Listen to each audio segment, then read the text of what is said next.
BRS ఎమ్మెల్యేల party ఫిరాయింపు case స్పీకర్కు high court ఆదేశాలు. బీఆర్ఎస్కు చెందిన 10 మంది ఎమ్మెల్యేల వ్యవహారంపై తెలంగాణ హైకోర్టులో విచారణ. ఎమ్మెల్యేలు పార్టీ మారలేదంటూ స్పీకర్ ఇచ్చిన నిర్ణయాన్ని సవాల్ చేసిన పిటిషన్ల పరిశీలన. సవాల్ చేసినలే పార్టీ మారలేదని ఎట్లెట్లు ఇచ్చినావు అని ఎట్లు ఇస్తారు నిజంగా నాకు అర్థం కాదు. అంటే రాజ్యాంగబద్ధమైన పదవి మనకు అధికారం ఉంటే ఎట్లా చేసినా నడుస్తుంది అని ఎంత సిగ్గుమాలిన చర్యలు తీసుకుంటూ ఉంటారు. స్పీకర్లు కావచ్చు, గవర్నర్లు కావచ్చు, ఎమ్మెల్యేలు కావచ్చు, ఎంపీలు కావచ్చు, మంత్రులు కావచ్చు. ఒక దిప్పు వాడు పార్టీ కండువ కప్పుకునేది ఉండనే ఉండే, వాడు కాంగ్రెస్కి వచ్చిన తర్వాత మళ్ళీ కార్యకర్తలకు కండువలు కప్పినాయి ఫోటోలు ఉండనే ఉండే. ఇన్ని ఆధారాలు ఉన్న తర్వాత కూడా మళ్ళీ పార్టీ మారలేదని స్పీకర్ కళ్ళు మూసుకొని చెప్తా ఉన్నాడా? సిగ్గు అనిపిస్తలేదా కొంచెమన్నా మనకు? సిగ్గు శరం ఏమనిపిస్తలే. స్పీకర్ తీర్పు కాపీలు సమర్పించాలని హైకోర్టు ఆదేశం. ఎమ్మెల్యేలు స్పీకర్ కౌంటర్ దాఖలు చేయాలని మరోసారి నోటీసులు. తదుపరి విచారణ జూలై 22కు వాయిదా వేసింది. ఇక తదుపరి విచారణ జూలై 22కు వాయిదా వేసింది. మంచిగానే ఉన్నది. ఇక జూలై 22 వరకు ఎవడు ఉంటాడో ఎవడు పోతాడో అనే కాన్సెప్ట్ ఉన్నది. కానీ మరి నిజంగానే ఇంత ఈ 10 మంది ఎమ్మెల్యేలు పార్టీ మారినట్లు అన్ని ఆధారాలు ఉన్నా కూడా మరి హైకోర్టు ఎందుకు పట్టించుకోవట్లేదు? హైకోర్టు మళ్ళీ ఓన్లీ నోటీసులు ఇచ్చుడు, మళ్ళా దాని అధికారం మొత్తం స్పీకర్ చేతిలో ఉంటుంది, మా దగ్గర ఏముండదని. మరి ఎందుకు? మరి స్పీకర్లు అబద్ధాలు ఆడుకుంటూ స్పీకర్లు ఆ రాంగ్ వేలో వెళ్తూ ఉంటే హైకోర్టులు కావచ్చు, సుప్రీంకోర్టులు కావచ్చు మందలించాల్సిన ఆవశ్యకత లేదా? రాజ్యాంగబద్ధమైన పదవి ఏది పడితే అది నిర్ణయాలు తీసుకుంటా, వ్యతిరేకంగా నేను నిర్ణయాలు తీసుకుంటా, నన్ను అడిగే పవర్ క్వశ్చన్ ఎవరికి లేదు అంటే మరి ఎందుకు ఆ స్పీకర్ పదవి అంటున్నాం? పారదర్శకత ముఖ్యం కదా. స్పీకర్ అయినా, రాష్ట్రపతి అయినా, గవర్నర్ అయినా, హైకోర్టులు అయినా ఎవరైనా పారదర్శకత ముఖ్యం కదా. తప్పు చేసుకుంటూ పోతే సుప్రీంకోర్టు న్యాయమూర్తి అయినా కూడా తప్పు చేస్తే ఆయనను క్వశ్చన్ చేయడానికి పవర్ లేదా? ఏం చట్టాలు ఇవన్నీ భారతదేశంలో? ఫిరాయింపు చట్టం తీసుకొచ్చిందే కాంగ్రెస్ పార్టీ కదా. ఫిరాయింపు చట్టం తీసుకొచ్చిందే కాంగ్రెస్ పార్టీ. అదే ఫిరాయింపులను తుంగలో తొక్కేదే కాంగ్రెస్ పార్టీ. చూద్దాం కథ ఏంది. బీఆర్ఎస్కు చెందిన 10 మంది ఎమ్మెల్యేల పార్టీ ఫిరాయింపు ఆరోపణల వ్యవహారంలో తెలంగాణ హైకోర్టులో గురువారం విచారణ జరిగింది. ఎమ్మెల్యేలు పార్టీ మారలేదండి స్పీకర్ ఇచ్చిన నిర్ణయాన్ని సవాల్ చేస్తూ దాఖలైన పిటిషన్లపై కోర్టు విచారణ చేపట్టింది. స్పీకర్ తీర్పుపై ప్రశ్నలు. అనార్థ పిటిషన్లపై స్పీకర్ ఇచ్చిన తీర్పును పరిశీలించిన హైకోర్టు సంబంధిత ఆ తీర్పు కాపీలను కోర్టుకు సమర్పించాలని ఆదేశించింది. ఈ వ్యవహారంలో స్పీకర్ తీసుకున్న నిర్ణయంపై పూర్తి వివరాలు అందించాలని పేర్కొంది. కౌంటర్ దాఖలు చేయాలని ఆదేశం. పార్టీ మారినట్లు ఆరోపణలు ఎదుర్కొంటున్న ఎమ్మెల్యేలతో పాటు స్పీకర్ కూడా తన కౌంటర్ దాఖలు చేయాలని హైకోర్టు మరోసారి నోటీసులు జారీ చేసింది. గతంలో జారీ చేసిన నోటీసులకు ఇప్పటి వరకు స్పందించకపోవడంపై హైకోర్టు అసంతృప్తి వ్యక్తం చేసింది. గతంలో స్పీకర్కు నోటీసులు జారీ చేసింది. స్పీకర్కు నోటీసులు జారీ చేసింది గతంలో జారీ చేస్తే ఇప్పటి వరకు స్పందించలేదు. ఏం చేసింది? అసంతృప్తి చేసింది. అసంతృప్తి.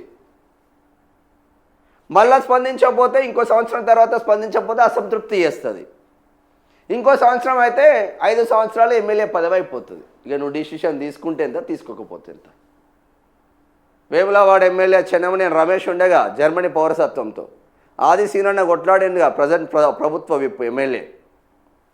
ఎప్పుడు వచ్చింది తీర్పు? ఆయన ఎమ్మెల్యే పదవి అయిపోయిన తర్వాత ఆయన అనర్హుడని తీర్పులు వస్తాయి. ఇది మన దగ్గర భారతదేశంలో ఉన్న హైకోర్టుల వ్యవస్థలు, సుప్రీంకోర్టు వ్యవస్థ. ప్రజాప్రతినిధుల కోర్టు అయినా ఇమీడియట్లీ న్యాయం చేయాల్సిన ఆవశ్యకత ఉంటుంది. ఒక ఎమ్మెల్యే పైన ఎలిగేషన్ వచ్చినా కూడా క్యాస్ట్ ఈక్వేషన్ కావచ్చు, ఇంకో ఈక్వేషన్ కావచ్చు, ఎలిగేషన్ వచ్చే ఫాస్ట్ ట్రాక్ కోర్టులు పెట్టి వితిన్ 1 వీక్లో ఎందుకు రాకూడదు? ఏం తమాషాలే ఇవన్నీ.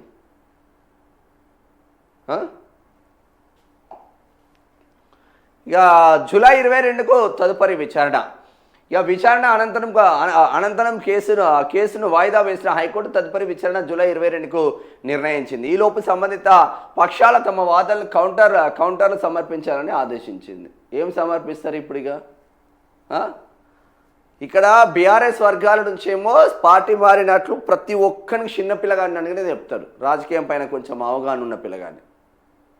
ఈ దుర్మార్గులంతా కాంగ్రెస్లో గెలిచి పార్టీ మారినట్లు స్పష్టమైన ఆదేశాలు ఉన్నాయి. సరే 8 మంది పోనీయే సపోజ్ చెప్తున్నాం.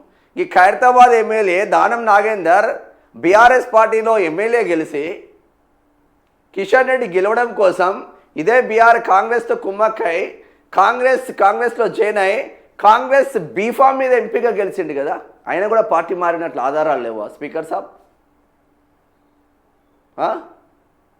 ఇంకా స్టేషన్ గన్పూర్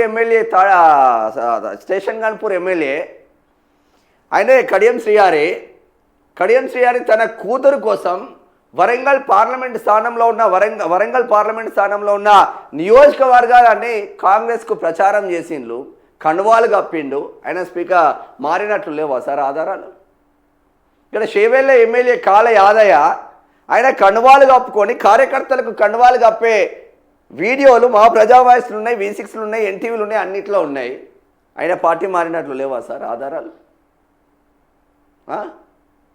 ఇక గద్వాలలో సరిత తిరుపతయ్య యాదవ్ అని ఒక బీసీ బిడ్డ, ఒక యాదవ్ బిడ్డను బొందబెట్టి ఈ బండ్ల కృష్ణమోహన్ రెడ్డి అనే క్యాండిడేట్ వచ్చి సర్వనాశం పట్టిస్తే ఆయన పార్టీ మారినట్ల మీద కదా ఆధారాలు లేవా?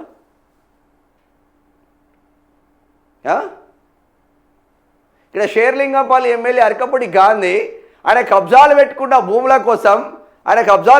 భూముల కోసం పార్టీ మారితే కాంగ్రెస్ కండువా కప్పుకొని రేవంత్ రెడ్డి కాంగ్రెస్ కండువాలు కప్పితే పార్టీ మారినట్లు ఆధారాలు లేవా సార్ మీ దగ్గర? ఈ ఎటు పోతుందో ఈ స్పీకర్ల వ్యవస్థ, ఈ గవర్నర్ల వ్యవస్థ. Political power is a master key అన్నట్టు బాబాసాహెబ్ అంబేద్కర్ అన్నట్టు ఆ మాస్టర్ కీని పట్టుకొని ప్రజలను సర్వనాశనం పట్టిస్తున్నారు మీరు. అల్టిమేట్గా కాంగ్రెస్ వద్దనే కదా వాళ్ళని బీఆర్ఎస్ గెలిపించింది ప్రజల ఓటు హక్కును కాలరాసే హక్కు మీకెక్కడిది అంటున్నాం. ఇంత దుర్మార్గమైన చర్యలు ఉంటాయనే ఎప్పుడు పోతే 2.5 సంవత్సరాలు అయ్యాయి. 2.5 సంవత్సరాలు పీకనే వీకే. ఈ హైకోర్టులు ఎప్పుడు చెప్తారు, సుప్రీంకోర్టులు ఎప్పుడు చెప్తారు? చట్టాలు వీళ్ళకు వర్తించవా సార్? చట్టాలు పేదోళ్ళకే వర్తిస్తాయా భారతదేశ చట్టాలన్నీ? ఏదో ఒక రోజు జెన్జీ యువత పెద్ద ఎత్తున వచ్చే ఆస్కారం ఉన్నది. బయట దేశాలలో ఏ విధంగా ఉన్నదో మన దేశంలో కూడా వచ్చే ఆస్కారం అయితే ఉన్నది. మీరు ఇదే కోణంలో వెళ్ళుకుంటూ పేదోడికి అన్యాయం చేసుకుంటూ, పేదోడికి పోలీస్ స్టేషన్కి పోతే న్యాయం జరగదు, పేదోడికి ఓ పంచాయతీ కార్యాలయం పోతే న్యాయం జరగదు, పేదోడికి MRO ఆఫీస్కి పోతే న్యాయం జరగదు, చివరికి హైకోర్టులకు పోతే కూడా న్యాయం జరుగుతలేదు. ఎవరికైతే పెద్దోడు ఉంటాడో వానికే న్యాయం జరుగుతుంది.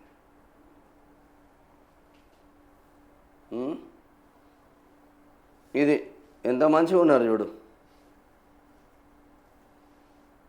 ఈ దిక్కుమాలని తీసుకొచ్చి మంచి ఈయన సంజయ్, జగిత్యాల ఎమ్మెల్యే సంజయ్, ఓ వెలమ బిడ్డ సంజయ్ రావు, ఈయనను తీసుకొచ్చి 42 సంవత్సరాల సుదీర్ఘ అనుభవం ఉన్న తాటిపత్రి జీవన్ రెడ్డిని బయటికి పంపించారు కదరా దుర్మార్గులారా మీరు. వలవల ఏడ్చుకుంటూ బీఆర్ఎస్కి పోయిండు ఆయన. బ్లడ్ అంతా కాంగ్రెస్ది ఆయనది. గెలిచిన ఓడిన ప్రజల పక్షాన జగిత్యాలను నిలిచిన బిడ్డ జీవన్ రెడ్డి. మీకు రాదా కర్మ కంబ్యాక్స్ కాదా? చూస్తూ ఉండండి మీరు.